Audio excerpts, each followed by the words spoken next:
Hello everyone, my name is Rochelle Innocent and I'm the founder and CEO of Project Purpose. Welcome to our channel.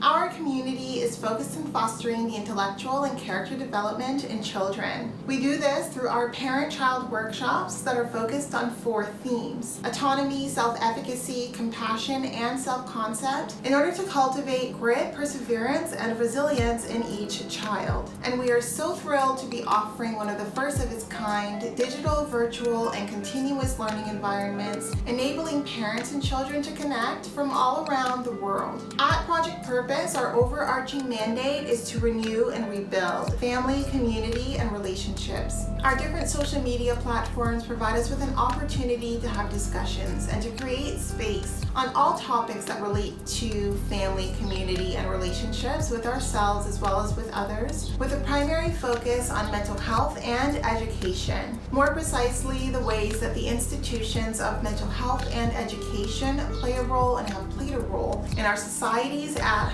large. These discussions and debates provide us with an opportunity to think critically about what needs to change within these structures for us to live up to our bold slogan: support, protect, and empower each child through youth-focused development, better known as leadership in juvenescence. We recognize that in valuing our children's leadership potential, this also translates as recreating and co-creating environments, both socially and politically, that will enable our children to thrive. For those of you who are particularly keen on the topic, we also write thought pieces every other Sunday. We have a thought piece scheduled to drop this upcoming Sunday, so definitely be sure to meander over to the website and check out our online content. Now, if it is the case that you are looking for a listening alternative, we're available wherever podcasts are playing, so we definitely invite you to follow us and click on any of the links that we have provided down below. Now, as is the convention, be sure to subscribe, hit that post notification bell so that you are aware of every time we post. And of course, if you like these conversations and you want to keep them going, like, comment, and share this segment. Let's get into it.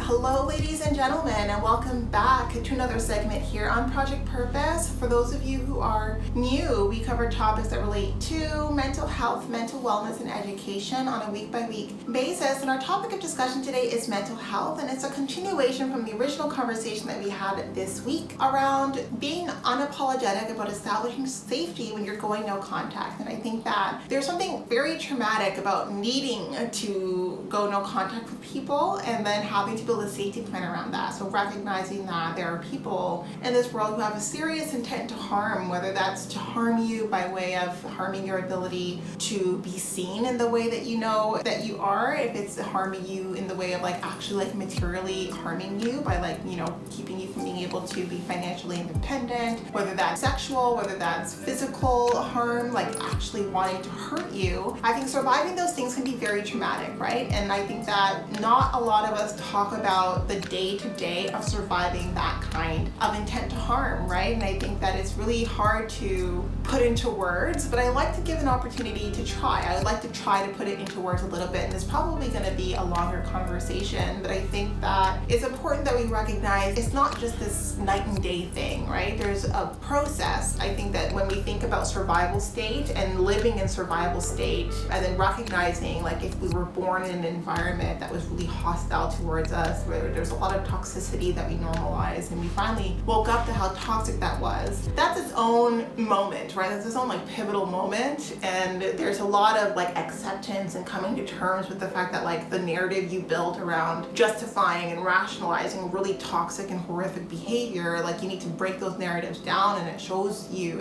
it makes those people and their intent and their attitudes towards you so raw and so real and so painful to have to deal with. And then now recognizing that with all of that said and done, going no contact is going to be something that's going to involve a lot of planning, a lot of strategizing, a lot of support. And so that's what ended up happening. And I think that as much as I prepared and I did all the right things, it couldn't have prepared me for the extent and the impact of the whiplash, right? Of the backlash that comes with going no contact and dealing with narcissistic rage and dealing with people and individuals, because I had a few people now that I had attracted towards me that that had a lot to gain by me maintaining those relationships and those dynamics that were not good for me, right? They had a lot to gain, but they also, in the same vein, had a lot to lose with me not only going no contact with them, but being vocal about what it was that they were doing, the ways that they breached my privacy, the way that they breached my own humanity in so many different ways that I was violated and exploited in so many different ways. And I felt like the list of individuals who were ready to maximize on my vulnerability and maximize on me trying to survive and deal with the outcome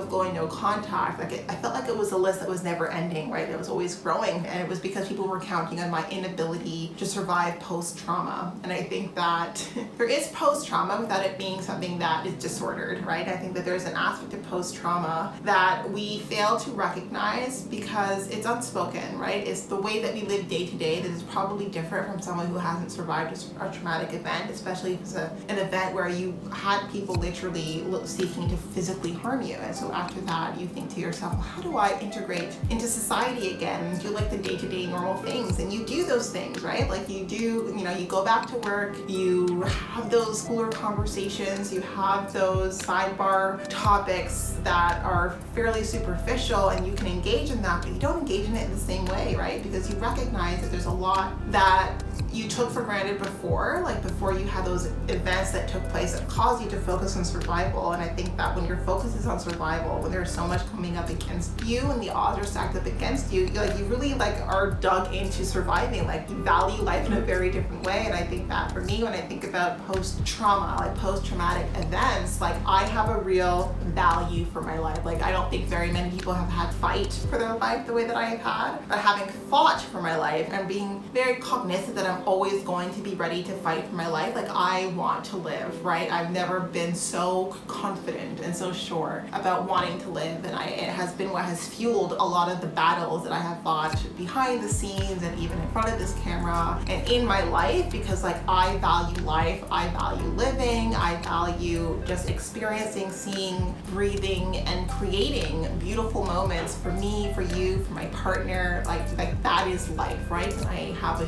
huge value for that to the point where I'm ready to fight for it. But I think that when it comes to reintegrating into normal, it's going to shift the way that you do that, right? Because you're seeing everything from this lens of, hey, like I had to fight through something really ugly in order to be here. And so you value the spaces that you go into, but you interact in those spaces very differently. Like where I would love to have been in the past, like maybe the center of attention, the social butterfly. Like I recognize now the cost of attention when it's the wrong person's attention. So I'm no longer the kind of person who wants attention for attention's sake, because I can get it, because I can grab it, because it can be fun and light, because it can have a really ugly side, right? When you're constantly seen in the limelight, people start to dehumanize you. They start to put you on this pedestal, and I don't think we recognize just how dehumanizing it is to put someone on a pedestal. However justified you think that is, I think admiration can be very deadly at times, and we only think that it takes place when we watch these true crime episodes, but it can happen in our day-to-day lives. So I think that when I think about how my behaviors have changed post-trauma, a lot of it comes from now me recognizing that surviving, moving forward, means changing certain behaviors that didn't help me, right? I don't think they necessarily hurt me, but they didn't help me. And I think that there are certain things that I did, like I love to be the social butterfly, I love to be the center of attention, I love to like be at a party, it didn't matter whose party. And now like those things matter, right? Like I don't care to be the center of attention. I love to have a conversation about topics that I'm interested in, but only with people who are interested in those topics. I'm very selective about the kind of information that I share. I feel very comfortable not speaking at all if I don't think that like my point of view is of huge value or significance. Like a lot of my behaviors have changed to the extent that I probably come across as painfully introverted. It's still not something I identified with. Like I recognize that a lot of my behaviors now are definitely trauma-informed behaviors, but they're not trauma-informed behaviors that are like these knee-jerk self-sabotaging reactions. They're very mindfully and intentionally crafted to make sure that I can preserve and maintain my safety on the long term. And because I recognize that there are elements about who I am that have always been the reasons why I've been brought into some sort of chaotic, dramatic situation, like those are the elements now that I'm very cognizant of and that I control for. So where there is a certain degree of magnetism that I feel like takes place, like in a different setting, like I'd much rather like manage that and channel that in a way where I feel serves me, and then really be very mindful of the ways that it translates in ways that don't. And I think we all have different gifts, and every gift that you have can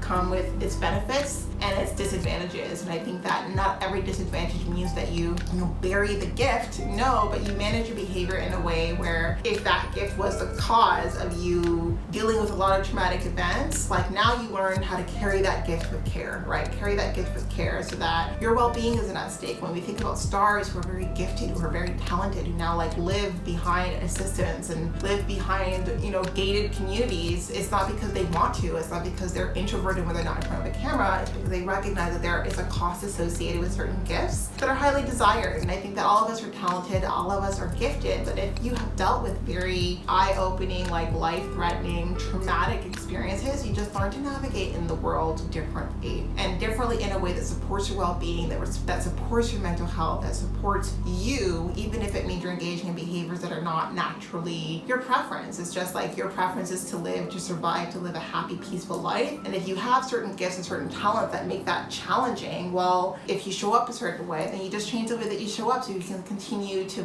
focus on living a happy, meaningful, and peaceful life. So I want to come in here and talk about that because I think that there's a lot of misconceived notions and oversimplifications for the ways that people behave when they've dealt with trauma. And I think that how people behave post-trauma can be very complex. There's so many different interconnecting values and beliefs and thoughts and actions that are driving some of what you see and what you don't see, right? There's a lot more, I think, happening beneath the surface than what those behaviors and those actions would suggest. A lot more than I think would be the case if someone who didn't survive trauma. So I want to come in here and talk about that because I think sometimes we think about how people show up post-trauma and we oversimplify how they show up. And we think we're so right about why it is that they're showing up, and it can be really much more complex than what you realize, right? And if you change certain factors or certain aspects of the setting and of the environment or even of the individuals, then you're going to see a completely different shift in how they're showing up because of all of the different decisions and sub-decisions that are informing those